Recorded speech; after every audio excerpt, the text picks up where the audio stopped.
고조선 정전제, 그 다음에 고조선 문자, 사실은 다 낯선 용어들이죠. 우리가 아직 귀에 익숙치 않은 그런 내용입니다. 정전제와 고조선 문자에 대해서 한번 설명을 하겠는데요. 여러분 보실 때 왼쪽에 있는 그림은 저기 이제 뭐 우물정자거든요. 우물정자로 보이나요? 네, 우물정자입니다. 그래서 저는 제가 그냥 이름 붙이기를 정전벽돌이다 이렇게 이름을 일단 붙여봤어요. 이해하기 쉽도록. 뭐 원문에 그렇게 정전벽돌이라는 말은 안 했지만은 제가 정전벽돌이라고 이렇게 붙여봤고요. 아시는 것처럼 이렇게 우물정자니까 저 의미는 9등분으로 땅을 나눈다는 이런 개념을 가지고 있어요.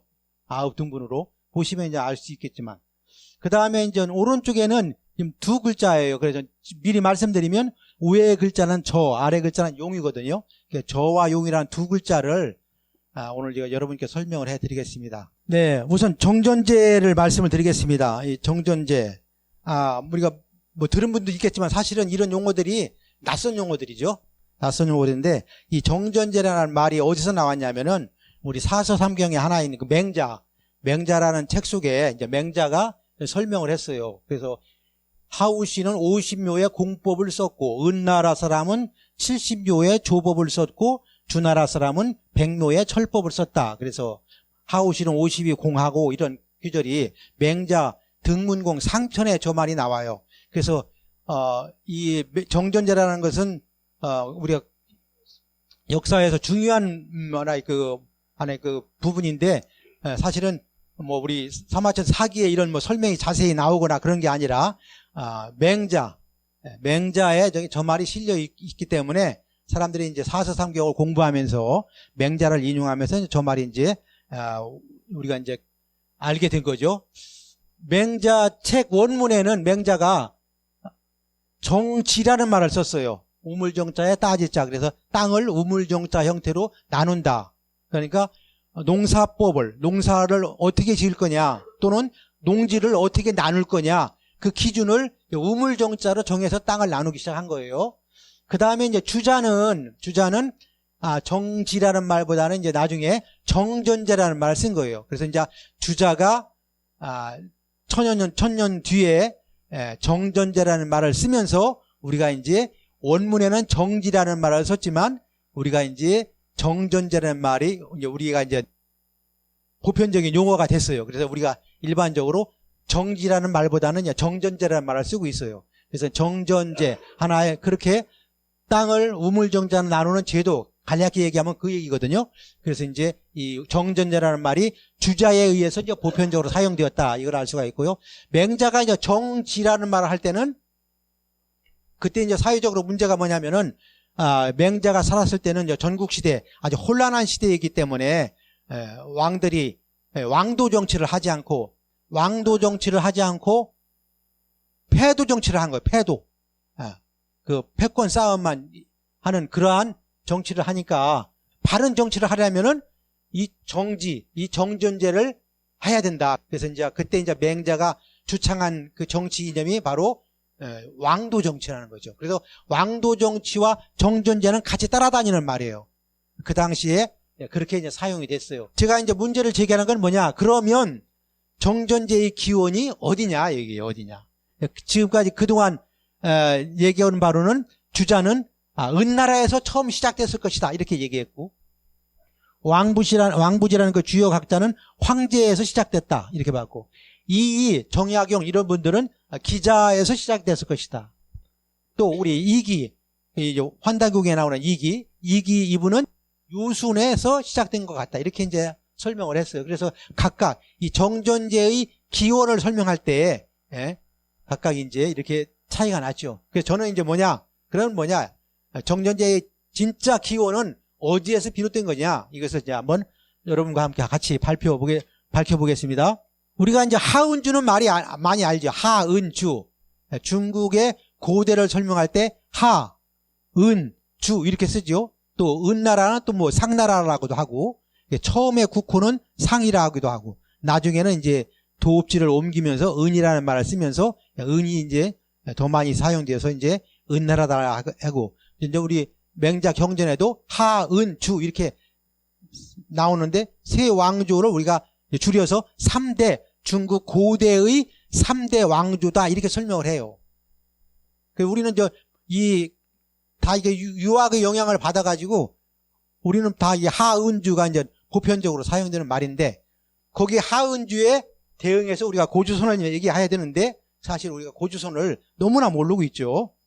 정전제를 다시 한번 보겠습니다. 바로 저렇게 9등분으로 나눴어요. 9등분으로 나눠가지고 왜 나눴느냐? 저것은 공평하게 땅을 농지를 이제 분배를 하는 거죠. 그런데 이제 가운데는 공전이라 해가지고 가운데는 그러니까 9등분인데 가구 수로는 8가구한테 나눠주는 거예요. 8가구한테. 그래서 가운데는 공전은 어떻게 하느냐? 바깥에 있는 8가구가 모여서 저 공전에서 같이 농사를 줘가지고 저 공전 땅에서 나온 수확물로 세금을 바치는 거예요. 아시겠죠? 그럼 개인은 사전이라고 그래.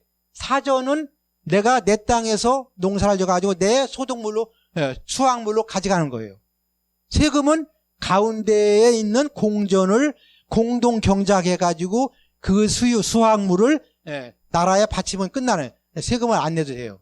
저것이 이제 기본적인 정전제의 기본적인 농지 농작하는 하나의 과거의 이제 그 농지법이다 이렇게 우리가 이해하면 되겠습니다.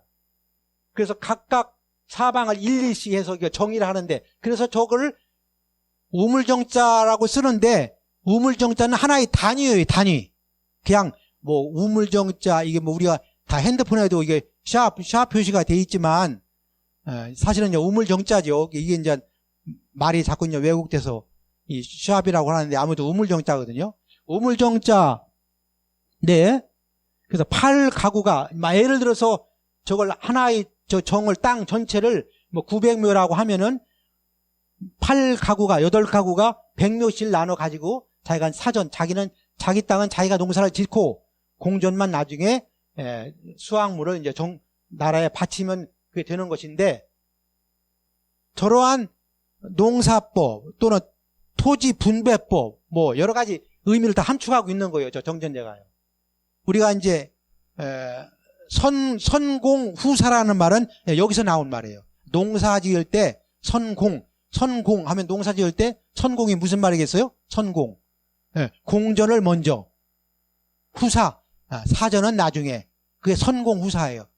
여기 농사법에서 나온 거예요. 저 공자가 한자로 어떻게 썼어요? 공자 위에가 뭐예요? 8팔이죠? 8가구가 9등분인데 가구 수로는 8가구예요. 8가구별로 땅을 나누는 거예요. 그래서 공자가 그래서 8팔자가 들어있는 거예요. 이승효의 그 제왕운기에 보면은 경전착정이라는 말이 나와 있어요. 그래서 저걸 보면 정전이라는 말이 들어있는데, 그런데 이승효가 제왕운기를 쓸 때는 아마 저 용어를 쓰긴 썼는데 정전에 대한 아마 기본적인 개념이 설정이 돼 있지 않았는가 봐. 그냥 경전착정이라는 게 그냥 문장으로 이렇게 썼어요. 저 말을 바꾸면은 정전착정이 되는데 그 다음에 이제 단군세기에 이런 말이 나와요. 부르단군 제110년 경술 BC 2231년 4월에 토지를 정과 구, 언덕구자 정과 구로 구분하여 획구정했다는 얘기죠. 또 전결을 정해 세금을 정해 백성이 스스로 사리사욕을 채우지 못하게 하였다. 이어 부르단군 제12년 임자년에 신지 귀기가 치례력과 구정도를 바쳤다 이런 말이 나와요. 여기서 이제 이 단군세기에는 우리가 좀 이해하기 어려운데 구정이라는 말이 나와요. 구정. 처음에는 맹자는 정지라 했었어요. 주자는 정전이라고 했어요. 그런데 우리 단군세기에는 구정이라는 말이 나와요. 구정도. 그래서 처음에는 저도 저 개념을 이해를 못했었는데요. 저 구정이라는 말은 이제 뒤에서 설명을 드릴게요. 구하고 정이라는 것은 이제까지 단군세기를 연구하고 환단고기를 연구한 분들이 아무도 저 구가 무슨 뜻이라는 것을 설명을 못했어요. 제가 이제 뒤에 설명을 드릴게요. 나누기는 9등분으로 나누니까 그걸 구부, 지압이 부자 해가지고 구부라고 그래요. 그 구부 나눈 아주 기본적인 이 농지 이 분배법을 정이라 그래요. 정이라는 제도가 가장 작은 제도, 그것을 정이라 하는 거고요. 그 다음에 정이 4개 모였을 때 읍이라고 그러는 거예요. 읍이라고. 정읍이라는 말이 저기서 나온 거예요. 정읍. 우리 저기 정읍이라는 동네가 마을 있잖아요. 정읍. 그 정은 정과 읍이라는 것은 그냥 단순히 고을이다 뭐 이런 우물정자라는 뜻이 아니라 토지 분배법의 기초 단위를 설명한 거예요. 아시겠죠? 네. 그래서 정은 뭐예요? 기본 땅을 9등분으로 나눈 땅, 그것을 정이라 하고, 그 9등분으로 나눈 그 땅을 4개가 모였을 때 그것을 읍이라 한다. 읍이라 한다. 그럼 읍은 몇 가구예요? 읍은 몇 가구죠? 네, 32가구가 읍이에요. 그러면 이제 우리가 마을 단위를 할 때 여기 8가구는 정, 32가구가 모이면 읍. 그러니까 옛날 사람들의 읍 개념이라는 건 이제 뭔가 알겠죠? 32가구가 모였을 때 읍이라고 했구나. 그냥 단순히 우리가 그냥 고을읍, 뭐 마을읍이 이게 그냥 단순히 그냥 하는 것이 아니라 이것이 다 숫자로 이런 이 정전제의 농지 분배법에 의해서 마을 단위 규모가 결정됐구나. 이걸 알 수가 있어요. 그 다음에 그 읍이 4번 모이면 구라 한 거예요. 그럼 구는 전부 몇 가구예요? 구는 몇 가구예요? 32가구를 4배 해야 되니까 128가구예요. 언덕구가 128가구를 옛날에 이 마을 단위를 할 때 구라고 했구나. 근데 구라고 정이라고 하고 읍이라고 하고 구라고 하는 게 뭐가 기준이냐? 바로 정전제 그 9등분한 그 땅을 기준으로 해서 마을의 단위가 결정이 됐구나. 이걸 우리가 알 수 있어요. 이제 다시 설명을 드릴게요. 이 하나하나를 이 한 칸, 이게 이제 이 우물정자 이 기초 단위예요. 이 기초 단위 하나하나를 부라 그래요. 부. 그래서 이제 구부라 그래요. 구부인데 실제 가구 수로 말할 때는 8가구요. 그래서 가운데는 공전이라고 했고 바깥에는 8은 사전이라 그랬어요. 그래서 이 기본 단위 정이 요걸 정이라 그러는데 이 정이 4개 모였을 때 이 32가구를 읍이라 하고, 요것이 이 32가구가 이 4개 읍이 다시 또 4개 모였을 때 비로소 구라고 한다. 앞에서 단군세기의 신지 귀기가 임금한테 이 구정도를 바쳤다는 말이 뭐겠어요? 이렇게 해가지고 이런 그림을 그려가지고 예를 들면 여기는 뭐 이서방, 박서방, 김서방 쭉 해가지고 요즘 말로 하면 농지 분배해가지고 뭐 이렇게 뭐 호주, 요즘 호주 이 부를 그게 호주가 부여요. 이 부를 다 이름을 적어서 뭐 올렸다든가 이런 형태로 땅을 이제 나눠가지고 분배해서 이제 농사를 짓도록 한 거죠. 저 위에 보면 메뉴에 있어요. 다시 보세요. 이걸 여러분들이 정확히 아셔야 돼. 9부가 모여서 메뉴에 구부 위정이야. 9부가 모여서 정이 되고 4정이 모여서 읍이 되고 4읍이 모여서 구가 되고 4구가 모여서 전이 되고 4전이 모여서 현이 되는 거예요. 아셨죠? 현이 또 4개가 모여서 도반은 도자가 나온 거예요. 저런 귀절이 어디 있느냐? 주례라는 책에 있어요. 주례라는 책에. 그래서 이제 우리가 여기서 이제 알아야 될 게 뭐냐면은 중국 문헌은 어디에도 이 구정이라는 말이 없어요. 잘 한번 생각해 보세요. 중국 문헌에는 단군세기에 있는 구정이라는 말이 없어요. 단군세기에만 그 구정이라는 말이 들어있어요. 정읍, 구전, 현, 도 이 단위를 우리가 주례에 의해서 알게 됐는데 단군세기에는 구정제라는 말은 올라가 있지만 구정의 개념을 우리가 모르니까 주례를 통해서 구정의 개념을 우리가 알 수 있어요. 이 중국의 넓은 땅에 수많은 문화 유적들이 출토가 되고 있어요. 그래서 이제 우리가 홍산문화다. 홍산문화라는 말은 많이 들었죠? 뭐 우화량 유적이다. 하가점 하층무다라 이러한 유적의 명칭이 나와요. 그래서 유적이 많이 모이면 문화가 돼요. 문화. 그러니까 문화가 많이 모이면 뭐가 돼요? 문화가 많이 모이면 문명이 돼요. 문명 속에 문화가 들어있고 문화 속에 유적이 들어있어요. 그러니까 오화랑 유적이다 그러면은 그래서 오화랑 유적은 홍산문화의 한 부분이에요. 그렇죠? 그러면 하가점 하층문화라고 했어요. 그럼 하가점 하층문화와 홍산문화는 별개의 문화예요.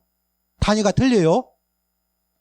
그러니까 압축해서 말씀드리면 홍산문화는 BC 4500년에서 3000년 그 사이에 문화 연대를 말하고 오화량 유적은 BC 3500년에서 3000년, 하가점 하층문화는 BC 2300년에서 1600년. 이것이 이제 중국 학자들이 설정한 문화 이 단위예요.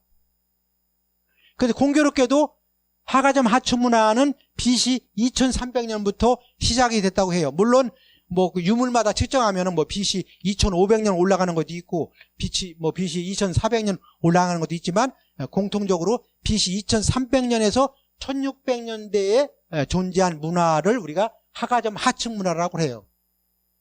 그럼 BC 2300년으로 보면 하가점 하층문화는 우리의 어디하고 연대가 같죠? 그렇죠. 고조선하고 연대가 같죠. 뭐 짜 맞춘 것처럼 BC 2300년이 나왔어요. 중국에서 알고 했는지 모르고 했는지 모르지만 우리 학자들이 정한 게 아니고 중국 학자들이 정한 거예요. 한국 학자들은 BC 2000년에서 뭐 1500년 이것을 하가점 하층문화라고 하자 이렇게 나와 있고 오히려 중국 학자들이 아니야 BC 2300년에서 1600년 이렇게 시간 이 문화 연대를 정해놨어요. 그러니까 결국은 BC 2300년이니까 고조선 연대하고 맞구나. 그래서 하가점 하층문화는 우리 고조선과 통하는 문화 연대예요. 우화량 유적 속에 또 들어있는 게 뭐냐면 하가점 하층문화가 들어있어요. 그래서 우화량 유적 16지점에는 홍산문화와 하가점 하층문화를 연결하는 통로 역할을 해요. 이러한 정전 이 모양의 이 벽돌이 바로 하가점 하층문화 아까 말씀드린 우화량에서 나왔어요. 우화량이 여긴데요. 여러분 이제 심양은 아시죠? 심양의 서쪽에 조양이 있고 조양의 서쪽에 우화량이 있어요. 그 우화량에서 바로 저 벽돌이 나왔어요.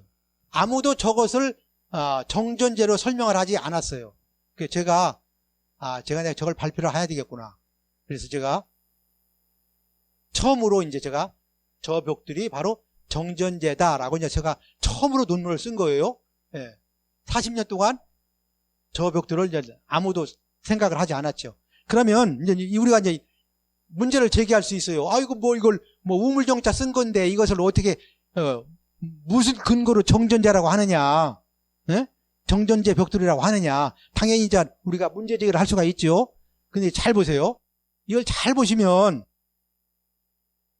요 사이에 이게 도량이에요. 도량. 이 사이 도량의 굵기하고 이 바깥에 있는 도량의 굵기가 같아요? 틀려요? 네? 다르죠? 그 원칙이 있어요.